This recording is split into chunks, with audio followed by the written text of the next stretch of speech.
Have you ever really thought about what it takes to get a business off the ground in two of the biggest economies in the Americas? Well, today, we're diving deep into a new report from March 2026 that does just that.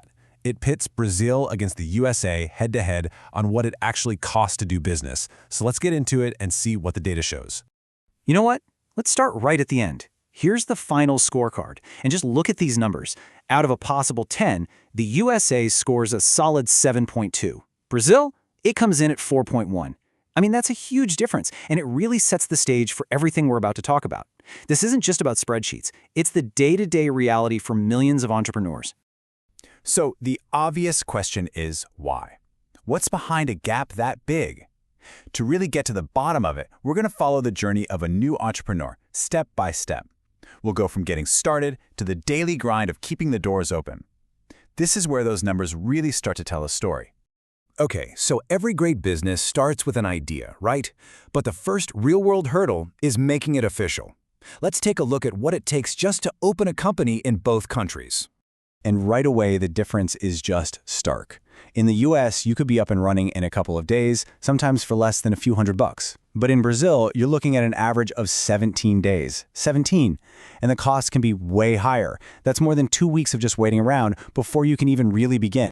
So why the long wait? Well, the report calls it the bureaucratic race, and you can see why. In the US, it's a pretty straight shot, maybe 3 to 6 steps. In Brazil, though, that number more than doubles. You're looking at 8 to 12 different procedures, and you're often dealing with federal, state, and local agencies. Every single extra step is another chance for a delay, another hidden cost, and it just adds friction right from day one. Okay, so you made it through the starting gate. The business is open, but guess what? That was just the warm-up. Now comes the real marathon, the day-in, day-out challenge of managing all the costs and the sheer complexity of it all. Let's see how that stacks up. I want you to just take a look at this number. 1,483 hours. That is how long the average Brazilian company spends every single year just dealing with its taxes. To put that in perspective, that's more than 37 full-time 40-hour work weeks. Now, what's the number in the US? Just 175 hours. The difference is absolutely staggering. All that time and money could have gone into growing the business. And it's not just the tax code. Let's talk about hiring someone. In the US, if you pay an employee a salary, you can expect to pay about 25% on top of that for mandatory costs. In Brazil, that cost balloons to around 75% extra. That's because of things like FGTS, INSS, and the famous 13th salary. This completely changes the math on hiring and makes it so much harder to grow your team.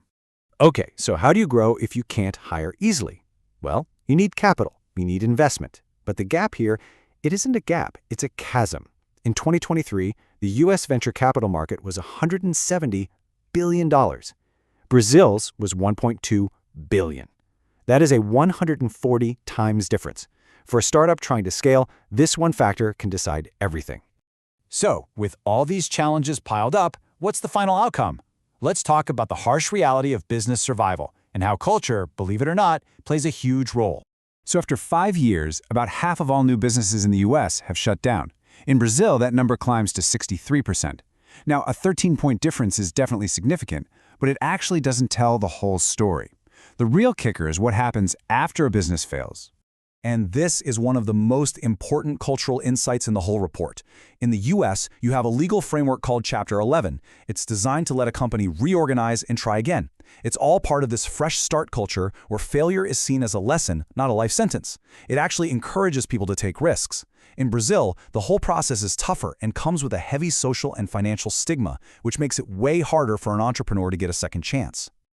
So, is the picture just all doom and gloom for Brazil? Not at all. The landscape is actually changing, and the report lays out a pretty clear strategic vision for what's next. The report makes it clear that Brazil is working hard to close this gap. You've got major reforms happening, like the new tax reform that's trying to combine 5 different taxes into one. You've got the Economic Freedom Act and a new legal framework just for startups. These are all designed to fix these deep structural problems. It's a long road for sure, but the direction is set. So what's the big takeaway for an entrepreneur listening to this right now? Well, the report gives this one really specific piece of strategic advice. If you're building a company with global ambitions, think about a hybrid model. It could give you the best of both worlds. You get the legal and financial stability of a U.S. holding company while still tapping into the huge market and amazing talent pool in Brazil. And all of this leaves us with the final, critical question. The reforms are ambitious, and the potential is obviously enormous. But is it going to be enough for Brazil to really, truly close this competitiveness gap over the next 10 years?